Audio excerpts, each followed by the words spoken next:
ప్రేమ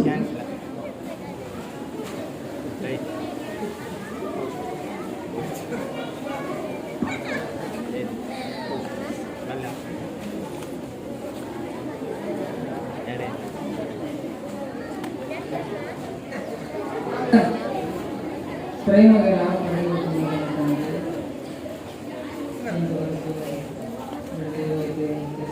నేర్చుకున్నారు. దేవ కొంత తరబడినప్పటికీ తండ్రి నీ వాక్యం వారి జీవితంలో వారికి ఎంతో మేలు చేస్తుందని నీ ధర్మశాస్త్రం నా ఆంతర్యంలో ఉందని భక్తులు చెప్పినట్లుగా దయగలిగినటువంటి దేవ వాక్యం హృదయంలో స్థిరపరచుకుంటూ ముగించుకుని తదుపరి ప్రభా వారి యొక్క సమర్పణ వారి యొక్క నిర్ణయాన్ని తెలియపరచు సాక్ష్యాలను చెప్పవలసిన అయోగ్యుల్ని అపాత్రుల్ని మరోసారి నిలబడతా ఉన్నాను. నీ శిలువ సాటును మరుగుపరిచి నీ ప్రజలకు మీరేం చెప్పాలనుకుంటున్నారు దయచేసి నీ హృదయ నాయన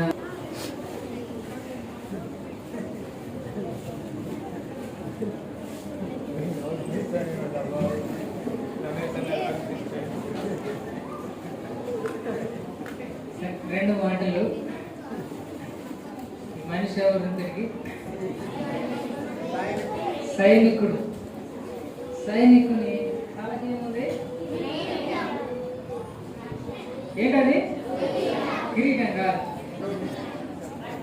రక్షణ స్థిరస్థానం. ఎవరైనా తలకాయ మీద పెట్టినారనుకోండి తల పగిలిపోకుండా సోదకుడు ఏం చేస్తాడంటే మనల్ని ఏదో ఒక విధంగా శోధించినప్పుడు ఊరికి మైండ్లో తిరుగుతూ ఉంటాయి నన్ను ఇట్లా అది ఈ శిరస్త్రానం ఉందనుకోండి అలాంటి బాధించే తలంపులు మనసు ఇక్కడ తలకాయలో తగలవు. ఇంకేముంది నీతి. నీతి అంటే మనసులో హృదయంలో ఏముండాలా నీతి ఉన్నప్పుడు కాకానుడు ఏదైనా బెల్లంతో పొడవాలనుకున్నా కూడా అంటే కొంతమంది మాటలే కావచ్చు పొడిచినట్టుగా ఉంటాయి కదా మనసులో పెద్ద గాయమైనట్టుగా మనసులో కొంతమంది అయితే కూలిపోతారు నన్ను ఇట్లా అంటారు 2-3 రోజులు నన్ను కూడా కదా. దేవుని నీతి ఉన్నప్పుడు మనసులో ఏమనిపించదు ఎవడేమన్నా ఏ పరిస్థితి అయినా ఎలాంటి ఆ చేతిలో ఉన్నదేంటి విశ్వాసం. ఎన్ని అగ్నిబాణాలైనా కూడా అది అలా అడ్డు పెట్టుకొని ఉంటే ఆరిపోతా ఉంటాయి మనిషికి తగలని తగదు.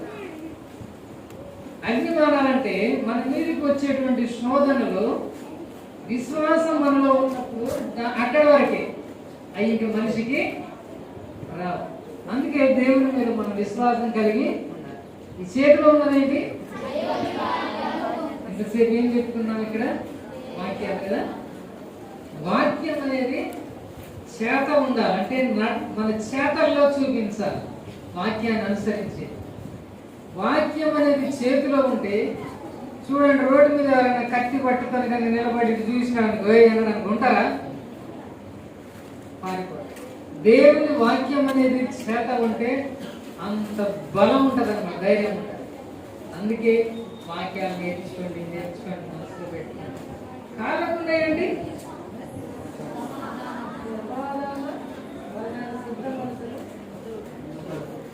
బూట్లు వేసి తిరిగే కంటే కూడా ఏం కలిగి ఉండాలి ముఖ్యంగా సువార్త. లోకానికి సమాధానం ప్రకటించాలి. దేవుని యొక్క సమాధానాన్ని తెలియపరిచే పాదాలై ఉంటారు. పాదములోకి వచ్చి వాక్యం కూడా వింటూ వచ్చిన లెసన్లో ఆ పాదాలు సుందరంగా ఉంటాయని. అందుకే సైనికుడు అంటే తన జీవితంలో ఈ లక్షణాలంతా కలిగి ఉన్న వ్యక్తి సైనికుడు. నీతి లేకుండా అబద్ధాలు ఉన్నాయనుకోండి మనసులో, ఆయన సైనికుడు అవుతాడా? వాక్యం మనసులో లేకపోతే సైనికుడు అవుతాడా? విశ్వాసం లేకపోతే సైనికుడు అవుతాడా? ఏది లేకపోయినా సాతాన్ని నేను ఈజీగానే పడగొట్టగలరు. కాబట్టి దేవుని బిడ్డలకు ఉండవలసిన సైనికుడు అంటే ఆ జీవితం గుర్తుగాని ఈ సైడ్ ఇప్పుడు నిలబెట్టిన. అర్థమైంది కదా? ఇంకొకటి కూడా ఉంది, సత్యం అనే వ్యక్తి. సరే, నిజమే మాట్లాడాలి. మనము దైవజనుని చరిత్ర చివరిలో వచ్చాం.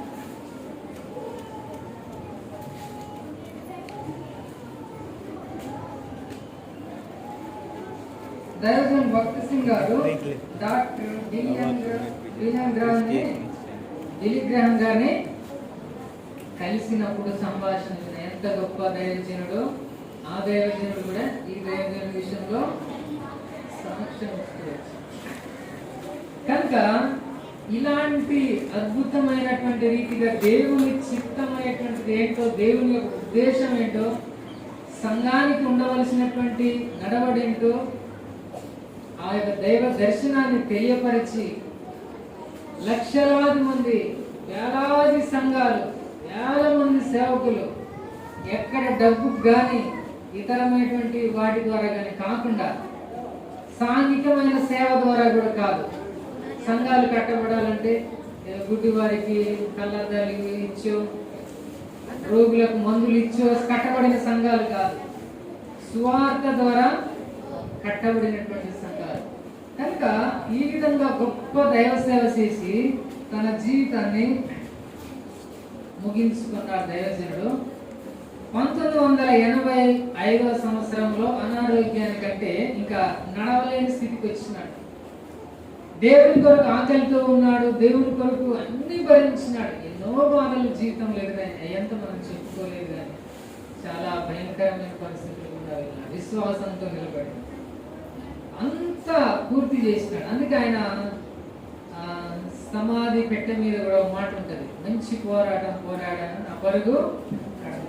తన జీవితంలో గొప్ప సేవ చేసి 2000 సంవత్సరం సెప్టెంబర్ నెలలో 17వ తారీఖు ఉదయం అంటే తెల్లవారుజామున చనిపోయినాడు. ఆయన తెల్లవారుజామున చనిపోతున్నప్పుడు ఆ యొక్క తెల్లవారుజాము సమయంలో హైదరాబాద్ పట్టణం భూమి అలా కదిలిపోయినాడు. భూమి కంపించిందని వార్తల్లో పడింది. అది కాదనడానికి లేదు. భూమి కదిలిపోయింది. చాలా మంది ఏమని వ్యాఖ్యానించినారంటే ఆ దైవదాసుని కొరకు వేలాది మంది, లక్షలాది మంది దూతలు హైదరాబాద్ పట్టణానికి రావడం ద్వారా ఏమో భూమి కూడా భయంతో కదిలింది అన్నారు. తర్వాత ఆ దైవజనుని చనిపోయిన తర్వాత 5 రోజులు ఉంచిన తర్వాత ఆయన యొక్క భౌతిక దేహాన్ని ఒక బాక్స్ లో నుంచి తరలిస్తున్నటువంటి సమయం. ఆ సమయంలో ఆకాశంలో కలిగినటువంటి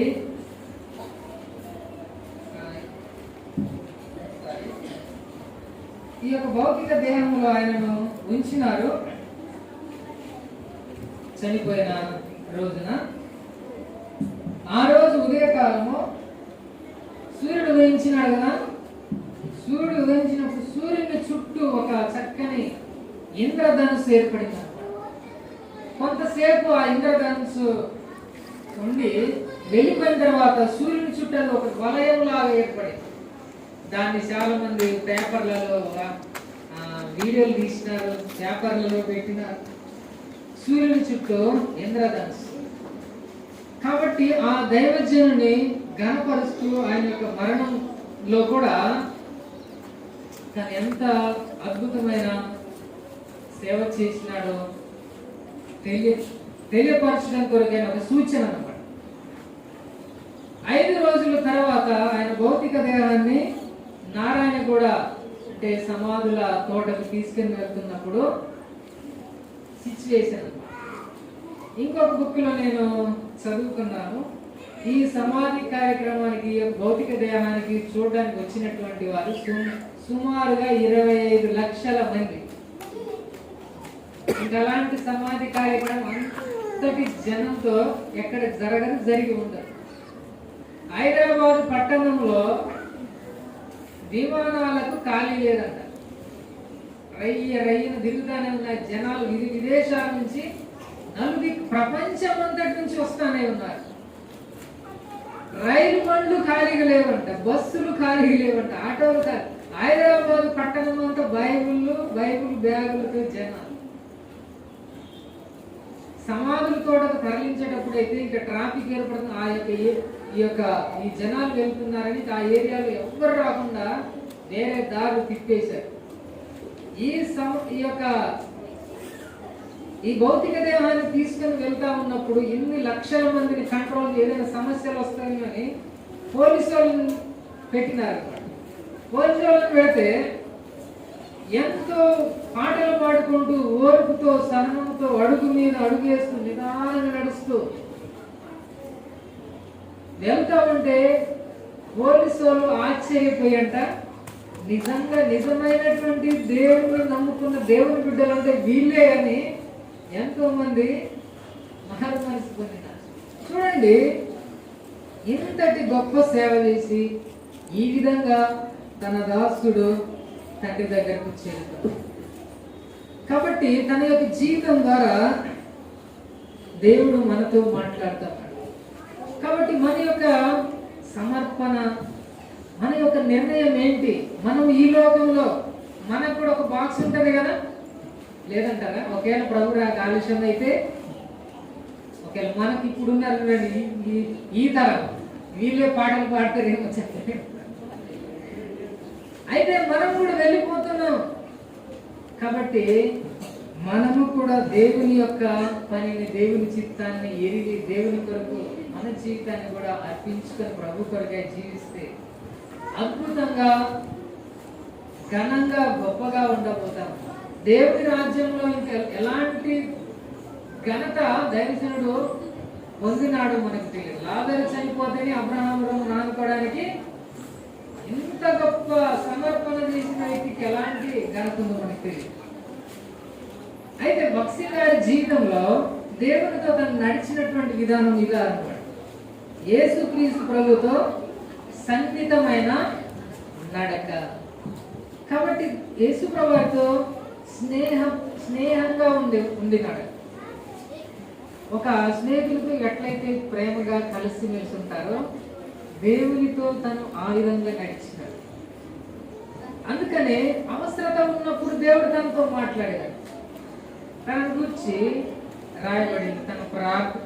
నేను ఒక్కొక్క విషయం చెప్తా. ఎన్నో విషయాల్లో తన జీవితంలో జరిగినప్పటికీ, ఎందుకంటే మన సమయం అనానుకూలంగా ఉంటుంది కాబట్టి, తను ఒక దినాన్న ప్రార్థన చేస్తా ఉన్నాడు.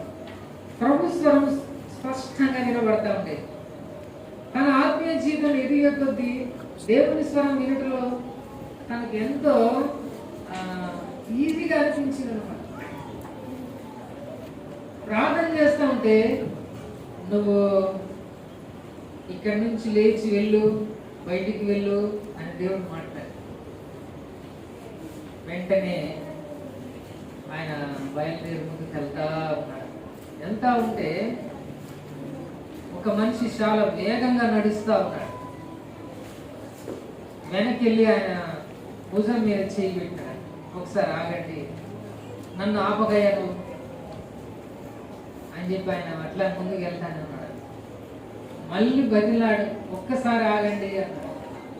ఎందుకు పదే వస్తుంది? నీకేం పని నాతో నీకేం పని లేదు, కానీ నిన్ను ఆపమన్నందుకే నేను ఆపాను అని ఆయన జవాబిచ్చినాడు.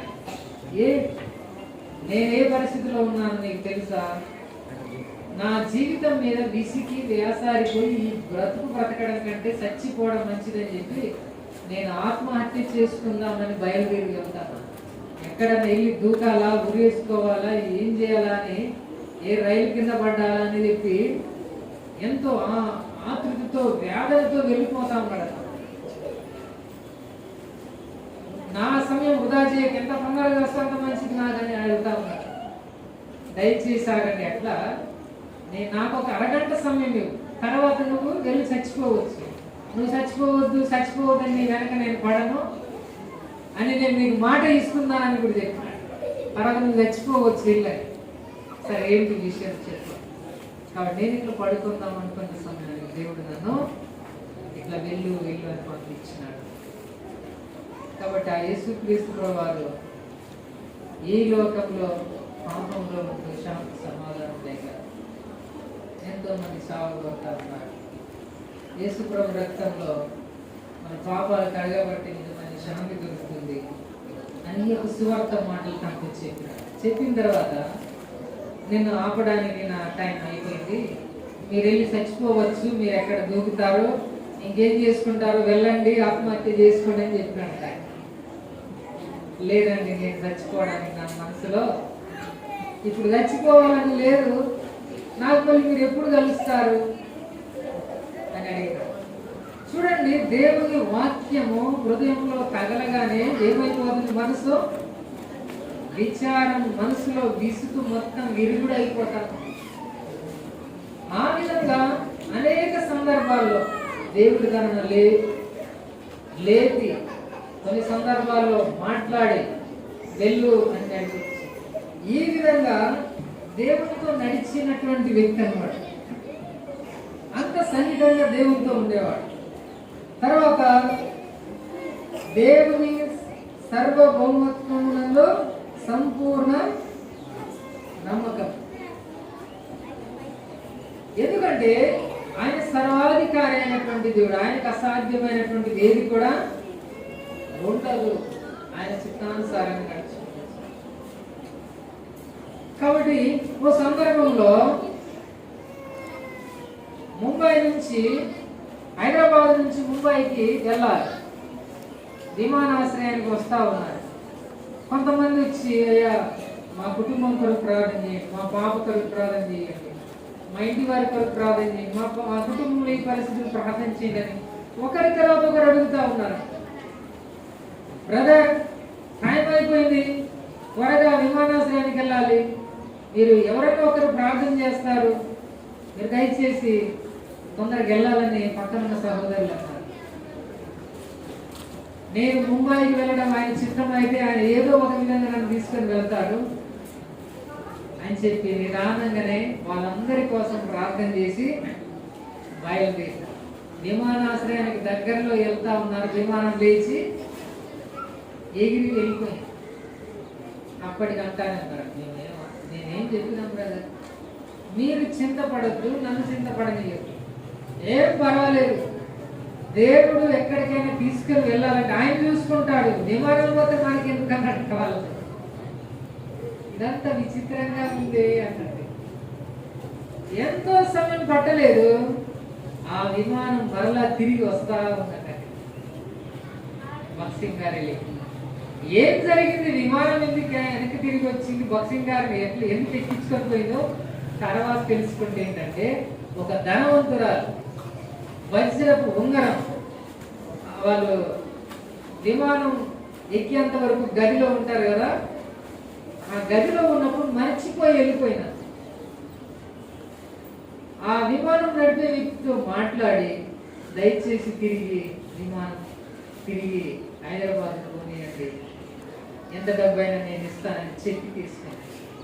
చూడండి, ఇట్లా దేవుడు ఏదైనా విమానమైన వెనక్కి తిరుగుద్ది, ఇంకేదైనా సరే. ఆయన సర్వ శక్తి కలిగినటువంటి దేవుడు, ఆయనకు అసాధ్యమైనది ఏమీ ఉండదు అని తను నమ్ముకోవచ్చు. తన జీవితంలో దేవుని వాక్యం పట్ల ఎలాంటి నమ్మకం తనకు ఉండేదంటే, ఈ పరిశుద్ధమైన బైబిల్ గ్రంథం మీద ఒక మాట చెప్తాను. ఒక వ్యక్తి బక్సింగ్ గారిని వచ్చి అడిగినాడు, బైబిల్ గ్రంథంలో యోనాను ఒక తిమింగలం మింగిందని రాసింది, మరి నువ్వు నమ్ముతున్నావా అని అడిగింది. మింగింది, మళ్ళీ ఏం చేసింది, ఒడ్డు తెలివి కట్టింది, బతికే ఉన్నాడంట, నమ్ముతున్నావా? బైబిల్ ఎలాంటి విషయాలు ఉన్నాయి కదా. అయితే అతనికి బక్సింగ్ గారు ఇచ్చినటువంటి జవాబు ఎలా ఉందంటే, నమ్ముతున్నాను, అంత మాత్రమే కాదు, తిమింగలం అంటే చాలా పెద్దది, టన్నుల బరువు ఉంటుంది. అది యోనాను సముద్రంలో పడే పడేసినప్పుడు అంత పెద్ద తిమింగలము యోనానే మింగిండని బైబిల్లో రాసి ఉందనుకో, యోనాను తిమింగలం మింగడం కాదు, యోనా తిమింగలాన్ని మింగి ఉండేదని కాబట్టి నేను నమ్ముతాను. అంటే దేవుని వాక్యం మీద ఎంత నమ్మకం దానికి? ఆదికాండం 1వ అధ్యాయం 1వ వచనం నుంచి ప్రకటన గ్రంథం చివరి అధ్యాయం చివరి వచనం వరకు ప్రతి ఒక్క మాట సత్యము, ప్రతి ఒక్క మాట శక్తి కలిగింది, ప్రతి ఒక్క మాట ఎంతో విలువైంది అని తను విశ్వసించాడు. కాబట్టి ఆ విధంగా దేవుని వాక్యం మీద అంతటి నమ్మకాన్ని కలిగినటువంటి వ్యక్తిగా ఉన్నాడు. అందుకనే దేవుని వాక్యం ప్రతి ఒక్కరు కూడా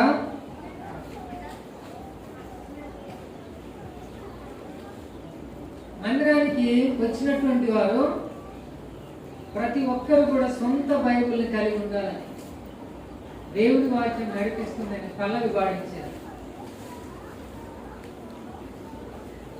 మనం పాడుతూ ఉంటాం కదా, అనుదినములను నడిపించే గ్రంథం అని చెప్తూ వాళ్ళకి తెలియజేస్తాము. అలా చెప్తూ ప్రతి ఒక్కరూ బైబిల్ గ్రంథాన్ని సొంత గ్రంథం కలిగి ఉండాలా. ఒకవేళ లేదనుకోండి, కీర్తన గ్రంథం 119 అధ్యాయంలో 176 వచనాలు ఉన్నాయి. అందులో 174 వచనాలు వాక్యము అనే దాని మీదనే ఉంటది. 174 సార్లు మీరు సిగ్గుపడాలి. ఒక్కసారి సిగ్గుపడితే మన పరువంతా పోయినట్టు అనిపిస్తుంది కదా. ఒకసారి స్టేజ్ మీద నాకు వాక్యం రాలేదనుకోండి, నవ్వుతే ఏం అనిపిస్తుంది? సిగ్గు అనిపిస్తుంది. సిగ్గుపడతారా? ఇంకోసారి ఏం చేయాలనిపిస్తుంది? రోషం పుడుతుందా? ఎన్నిసార్లు సిగ్గుపడాలంట? బైబిల్ లేకపోతే సొంత బైబిల్ 174. అందరూ బైబిల్ గ్రంథాన్ని పైకెత్తి బైబిల్ పల్లవి పాడుకుంటా దేవుని ఎడల ఎంతో విశ్వాసం కలిగినటువంటి వ్యక్తిగా నడుచుకుంటా ఉన్నాం. విశ్వాసం విషయంలో మన వాళ్ళు కూడా చాలా సందర్భాలను జ్ఞాపకం చేసుకొని నమ్ముకుంటా ఉంటారు. దేవుడు జరిగించిన కార్యాలు ఎంతో ఆశ్చర్యంగా ఉంటుంది. అయితే నాగరి కర్నూల్లో కాదు చెన్నైలో అంటే 1944 సంవత్సరంలో ఒక సమాజ కూటమి ఏర్పాటు చేసినారు. రెండవ ప్రపంచ యుద్ధము జరుగుతూ ఉన్న ఆ సమయంలో చాలా కఠినమైనటువంటి పరిస్థితుల్లో ప్రజలు ఎదుర్కొంటా ఉన్నారు. అలాంటి సమయంలో సుమారు 2000 మందికి ప్రతిరోజు భోజనం పెట్టాలి. ఆ దినాల్లో రైస్ కావాలంటే ముందు ప్రభుత్వానికి దరఖాస్తు చేయాలి. మాకు ఇలాంటి కార్యక్రమాలు ఉన్నాయి, మాకు ఇంత రైస్ కావాలి. ఎక్కడ పడితే అక్కడ తీసుకోవడానికి లేదండి. అయితే వాళ్ళు ఇప్పుడు అలాంటివి ఏం పెట్టుకోవద్దు, పరిస్థితులు బాగోలేవు అని ప్రభుత్వము రైస్ ఇవ్వడానికి నిరాకరించినారు. ఇక్కడేమో చెన్నైలో రోజు 2000 మందికి భోజనం పెట్టాలి. ఏం చేయాలి? మక్సింగ్ గారు బియ్యం కాడ చూసుకొని అడిగినారు, ఎంత బియ్యం ఉందో ఒకసారి కొలిసి చూడండి. కొలిసి 5 బస్తాల బియ్యం ఉంది అని చెప్పి మరలా తదుపరి ఎన్ని బస్తాల బియ్యం మళ్ళీ ఒకసారి కొలవడానికి పంపించాడు. మళ్ళీ తాను 5 బస్తాలకు బదులుగా ఇంకొక 5 బస్తాలు ఎగస్ట్రా ఖర్చు అయిపోగా మళ్ళీ ఇంకా 5 బస్తాలు ఎక్కడి నుంచి వచ్చిందో తెలియదంట. లారీ రాలేదు, ఒక ట్రాలీ రాలేదు, ఎవరు వచ్చి దింపింది లేదు. స్టోర్ రూమ్ తీస్తే ఇంకొక 5 బస్తాలు. ఆ కూడికలు పూర్తయిపోయిన తర్వాత అందరూ వెళ్ళిపోతారు కదా. ఎన్ని బస్తాలు ఉన్నాయో ఒకసారి చూడండి అంటే అందరూ తిని సంతృప్తిగా వెళ్ళిపోగా మళ్ళీ ఒక బస్తా ఉండకనే ఉంది. దేవుడు తన కార్యాన్ని తను జరిగిస్తాడు. మనకెందుకు ఇదంతా? దేవుడి మీదనే ఆధారపడాలని నేర్పించినటువంటి దైవం అంతటి. మరి అలాంటి విశ్వాసం ఇక మనలాంటి అయితే ఏమవుతాం? నేను చిన్న సందర్భాన్ని నేను గుర్తు చేస్తాను. జీడిగుప్పలు నేనే మీటింగ్ ఏర్పాటు చేసిన వాళ్ళని వంటలు చేయమన్నా బ్యాకనియా నుంచి ఒక 30 మంది బయలుదేరి ఇచ్చినారు. వాళ్ళు ఎవరు వంట వండింది కనబడలే, ఏం లేదు, అసలు వండలేక అంత దూరం నుంచి వచ్చారు. నా పరిస్థితి చూడండి. నన్ను చెప్పినా వండేటోని కదా, ఏం మనుషులే వీళ్ళు అనుకుంటున్నాను నేను. మీటింగ్ అయిపోయిన ఆ వాక్యం చెప్పిన వాక్యం ఎక్కలే, ఏం ఎక్కలే. ఎందుకంటే అంతమందిని పిలిచా నా బరువే పోతుంది కదా. నాకు తెలియకుండా వాళ్ళు ఏం చేశారంటే, అన్న మేము లాంచీలో జనాలతో వెళ్ళారు కదా, ఆ లాంచీ ఆయన చర్చికి వస్తారు. వాళ్ళకి అయిపోయిన తర్వాత అదే లాంచీలో వంట వండేసి బ్యాసిన్లలో వాళ్ళు పట్టుకొస్తామని నిర్ణయించారు. నాకేదో తెలియదుగా. అయిపోయింది, ఇంక వీళ్ళు వట్టి కడుపుకి వెళ్ళిపోతారని చూస్తుంటే బ్యాసిన్లు మోసుకొస్తా ఉన్నారు. మనకేమో భయం, ఆడలు వచ్చేస్తుంది. ఆ దైవజనుడేమో అంత వేల మంది ఉన్నా కూడా విశ్వాసంతో ప్రార్థన అనేటువంటి విషయానికి వచ్చినప్పుడు తన యొక్క నిర్ణయం ఎలా ఉంటుందంటే, రోజు ఒక విషయంలో మీరు ప్రార్థన చేస్తా ఉన్నప్పుడు అది దాని కొరకు మీరు రోజు చేయండి. ఒక రోజుతో కాకపోతే వారం చేయండి, వారం కాకపోతే నెల చేయండి, నెల కాకపోతే సంవత్సరాల పాటైనా చెయ్యండి, దేవుడు కార్యాన్ని జరిగిస్తాడు అని చెప్పేవారు. చూడండి, ఆ యొక్క దైవజనుడు ఎంతో అక్కడ అప్పుడు ఎంతో భారంతో దుఃఖంతో తను ప్రార్థన చేస్తా కనబడతాడు. ఈ సందర్భం ఎప్పుడంటే కోయిల్ అనేటువంటి ఒక ప్రాంతంలో సువార్త తిరిగితే అక్కడ ఒక పెద్ద మీటింగ్ ఏర్పాటు చేసినారు. సుమారుగా 7,000 మంది హాజరయ్యారు. మీటింగ్ అరేంజ్ చేశారు. వేల కొలదిగా ప్రజలు వచ్చినారు. అయితే దుష్టుడు అక్కడ ఒక కార్యం చేసినాడు. కొన్ని రకాలైనటువంటి పురుగులు ఆ ప్రాంతంలో దండెత్తి వచ్చేసి అక్కడ ఆ మీటింగ్లలో ఉన్న ప్రజలందరి మీద పడతా ఉన్నాయి. 3 పాటలు పాడారంట. 3 పాటలకి ఇంకా ఎక్కువైపోయాయంట. నోరు తెరిచినట్టే నోట్లో దూరుతున్నాయంట, ముక్కులో దూరుతున్నాయంట, చెవులో దూరుతున్నాయంట, చొక్కా లోపల దూరి కలుగుతుందండి. ఇది చూడండి, ఇంకా మనకి వింటారా? ఇంకా ప్రజలంతా మీటింగ్ క్యాన్సిల్ చేసుకుని లేచి వెళ్ళిపోయే పరిస్థితికి వచ్చేది. దయచేసి ఎవరు కూడా లేచి వెళ్ళకండి. ఇది సాతానుడు ప్రయోగిస్తున్నటువంటి పని. మనం ప్రార్థన చేద్దాం. ప్రార్థన చేస్తున్నాం. అసలు ప్రార్థన చేసి సాతానుడు గద్దించిన మరుక్షణంలోనే ఒక్క పురుగు లేకుండా ఎగిరిపోయినాయి. కాబట్టి ఈ విధంగా ప్రార్థన ద్వారా ఎలాంటి పరిస్థితులైనా అధిగమించేటువంటి వ్యక్తిత్వం అంటే విశ్వాసంతో ప్రార్థన కలిగి ఉన్నాడు. మన జీవితంలో కూడా ముఖ్యమైనది. అది ఏదైనా పర్లేదు, సాతాను ఏ రూపంలో దాడి చేసిన పర్లేదు, దేవుని ప్రార్థన. తర్వాత ఆయన జీవితంలో సరళత, దీనత్వం కలిగిన. ఆయన మాట్లాడితే గంభీరంగా ఉంటుంది. ఆయన మాట్లాడితే, ఆయన గర్జిస్తే కూడా భయం వేసేటట్లే ఉంటుంది. చాలా రోషం కలిగిన దైవజనుడు. పిల్లలు మీరు అట్లున్నారు కానీ ఒక రోజు ఒక ఆయన ఎట్లా కొట్టానంటే బెల్ట్ తీసుకొని నీకు మీరు ఆట లేచిపోయినారు. దేవుని మందిరంలో అటు ఇటు చూస్తుంటూ ఎటుకల్లో ఆడపిల్లల వైపు ఒకటి చూస్తున్నాడంటే దిగొచ్చి ఒకటి ఆయన ఒక పెద్ద ఆఫీసర్ కొడుకు. అంత రోషం కలిగిన వ్యక్తి దేవుని పట్ల, కానీ మనుషులందరి పట్ల ఎలా నడుచుకుంటాడంటే సరళత, తను వాక్యం ప్రార్థనలో ఉంటాడు. ఆ తర్వాత వాక్యం చెప్పి అలసిపోయినానని ఆయన పడుకుంటేనంటే జనాలు వస్తా ఉండేటోళ్ళు ఆయన దగ్గర.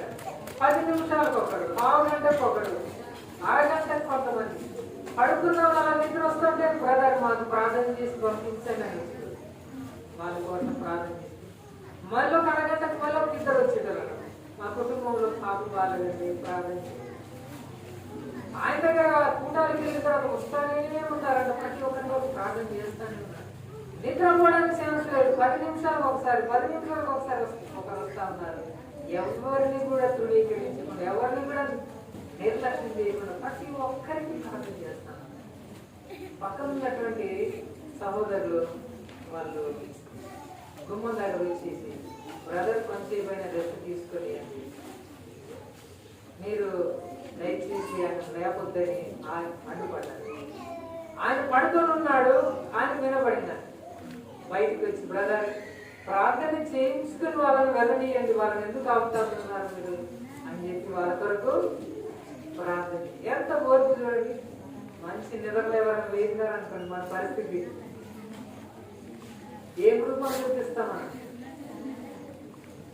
దినమంతా పని చేసి వచ్చిన ఇక్కడ అట్లా కాదు 10 నిమిషాలకి పావు గంటకి అరగంటకి ఊరికి లేపుతానే ఉన్నారంట ఓపికతో లేచి ప్రార్థన చేస్తాను దీన సరళత దీన చూడండి ఆ దైవ దీనుల దగ్గర ఉన్నటువంటి అలాంటి దీనత్వం కలిగింది కొన్నిసార్లు మనకు ఓర్చుకుండదు ఏం చేస్తాం పెద్ద కేకలు కూడా ఒక్కసారి 2 సార్లు చూస్తాం కదా అంతటి దీనత్వం కలిగినటువంటి దైవజనుడిగా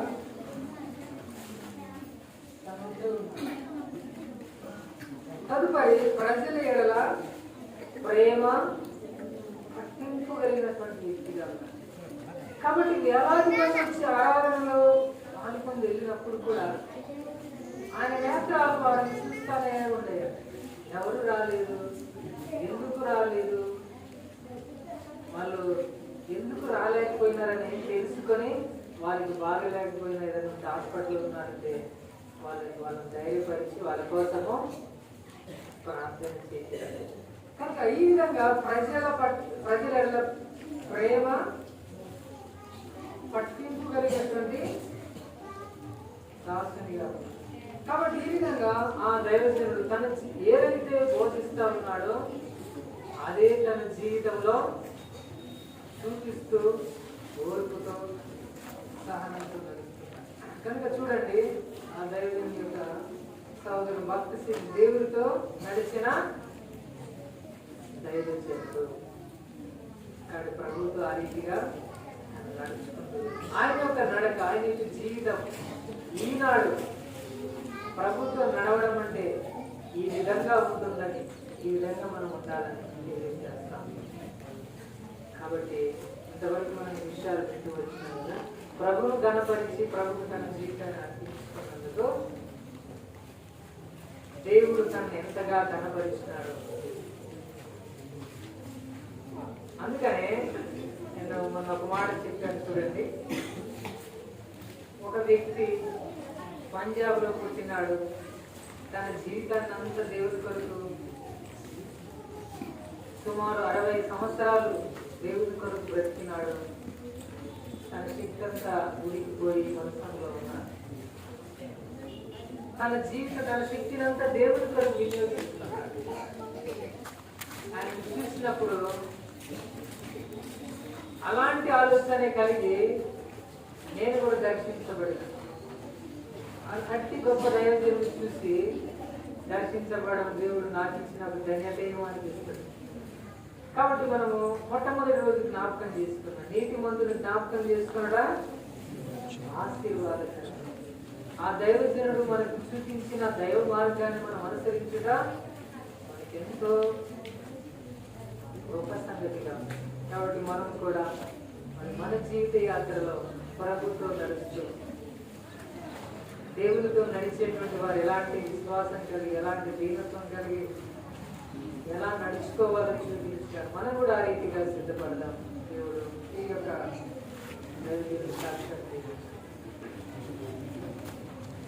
ప్రార్థన చేసినాక ఎవరైతే ఈ DBSలో మీరు పొందినటువంటి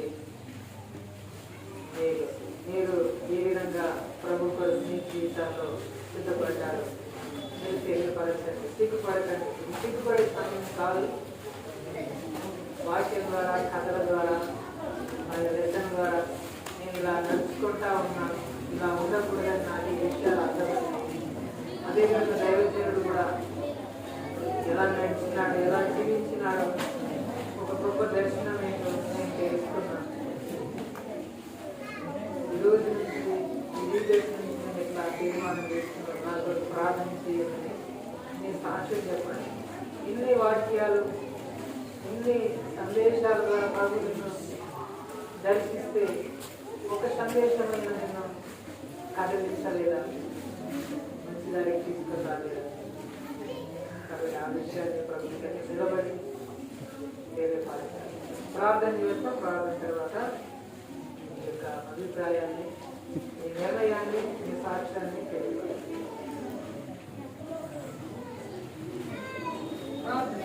ప్రేమగల మరియు నిర్ణయం తన సమర్పణను జ్ఞాపకం చేసుకున్నాం. నా జీవితాల్లో కూడా జీవితాన్ని వృధాగా వ్యర్థంగా పాడు చేసుకోకుండా